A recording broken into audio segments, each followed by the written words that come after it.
There are about two main phases of this Christian persecution. In the first case, it's the new Protestant churches persecuting the newer spiritual churches. October 31st, 1517 is purportedly the date Martin Luther nails his 95 Theses on a wooden door in Wittenberg. And at the time, all he was doing was calling upon the Catholic Church to reform itself, especially in light of the excesses over the sale of indulgences, which were being pushed to finance the building of the outsized St. Peter's Basilica in Rome. So Luther and many other of the Protestant leaders like Calvin, they had been reading St. Augustine, and they wanted the church to return to more Augustinian principles. But the Pope at that time, Leo X, overreacted to the criticism, and he excommunicates Luther in 1520. And then he has him tried in front of the emperor the following year at the Diet of Worms. And so the ban was rendered absolute when Luther at this trial refuses to recant in his famous statement, "Here I stand, I can do no other." So this ban includes a kind of fiat authorizing his assassination. Shiites would call it a fatwa today. But you could argue that Pope Leo and the Emperor Charles V, in their obstinate refusal to countenance criticism, unwittingly started the Reformation themselves. So politics plays a role. And many of the political leaders in Europe seize a chance to rid themselves of the overweening power of the Holy Roman Empire. And Luther and some others unexpectedly find themselves under the patronage of powerful leaders, such as, for example, Frederick III, who's the Elector of Saxony. But another key factor, of course, was the invention of the printing press. And pamphlets would spread the word like wildfire. Scholars, burghers, other notable figures would gather in alehouses to read the latest pamphlet from, for example, Martin Luther. And this spread the tenets of the Christian Revolution in a way that couldn't be stopped. It's rather similar, perhaps, to blogging today. You literally cannot build a firewall powerful enough to stop people sharing subversive thoughts on the internet or social media. So, from this point on, Europe began to divide between countries that predominantly follow the Catholic way and those who followed the doctrines of leaders like Martin Luther and John Calvin. But initially, though, as we say, they turn their ire on Christians who don't subscribe to their own views within their own states. I often ask people, can you be a Christian leader and kill other Christians over theological differences? And most would say, well, of course not. But then I would follow up by saying, so would you say that Martin Luther was not a Christian then? Or John Calvin was not a Christian?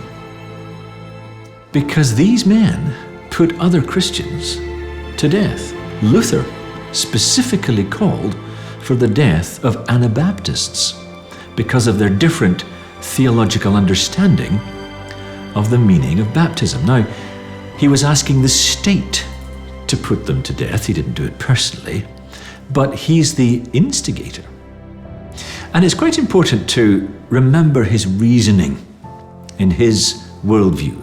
Luther believes that when a child comes into the world, only if the church baptizes them can they be assured of eternal salvation.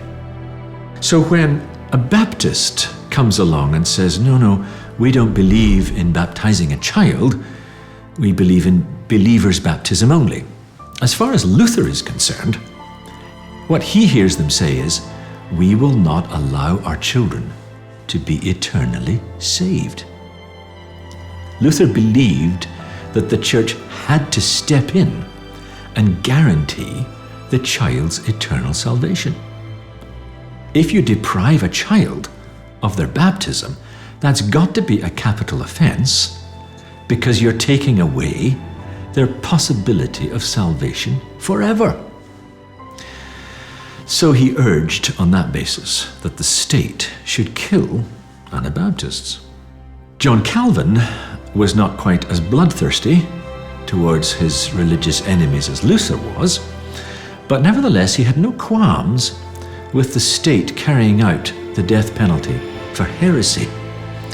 And he was personally active in the death of Michael Servetus, who held rather Unitarian views on the Trinity, and who made the mistake of passing through Calvin's city of Geneva on the 13th of August, 1553, and he was executed soon after.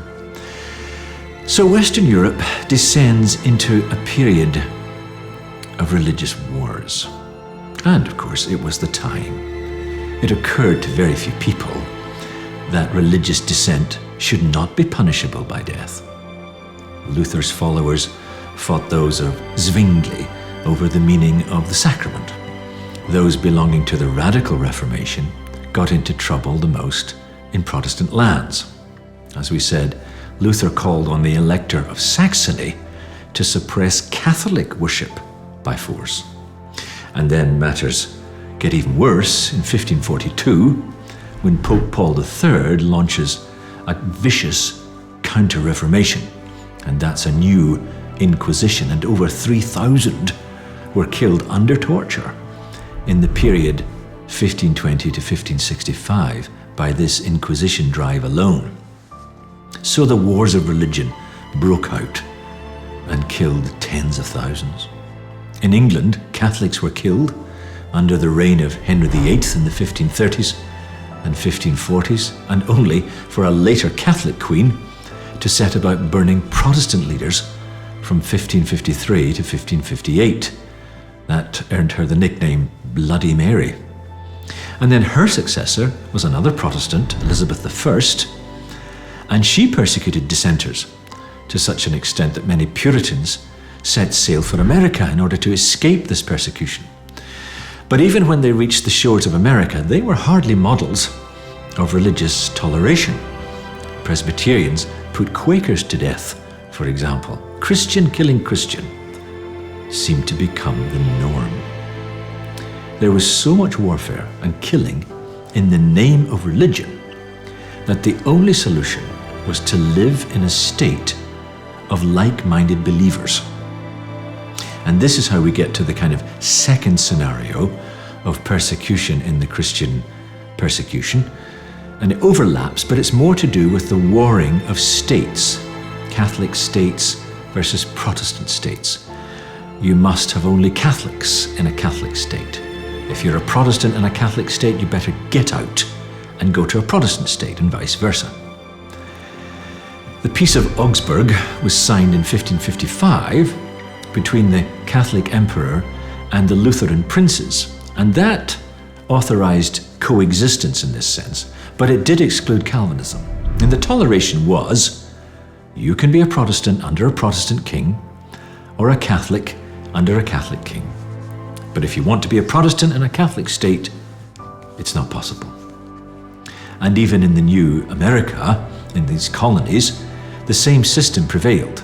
Catholics formed their own state, Maryland, Protestants theirs, Massachusetts and New England, Quakers formed theirs, Pennsylvania, and it would take at least a century from this point for a semblance of the toleration we know today to come into being. One of the pioneers of religious tolerance in America was the Baptist Roger Williams, the founder of Rhode Island. And he not only called for the toleration of Christians of each other, he even called for the toleration of Native Americans. So the first tentative step in that direction in Europe is taken by Henry IV of France, and he issues the Edict of Nantes in 1598. And for the first time, he allows some Protestants to legally stay in France, a Catholic state, but under very, very restrictive conditions. And of course, these Protestants would remember the St. Bartholomew Day massacre This happened on the 24th of August 1572, when a Catholic mob, with the connivance of the state, went on a killing spree in Paris, and thousands of Protestants were murdered in many cities all over France. There's an important book by the writer Pérez Zagorin. The book is called How the Idea of Religious Toleration Came to the West. And he tried to count up the cost in lives of all this. And he concludes that Catholic persecution was responsible for a far greater number of executions than was persecution by Protestants.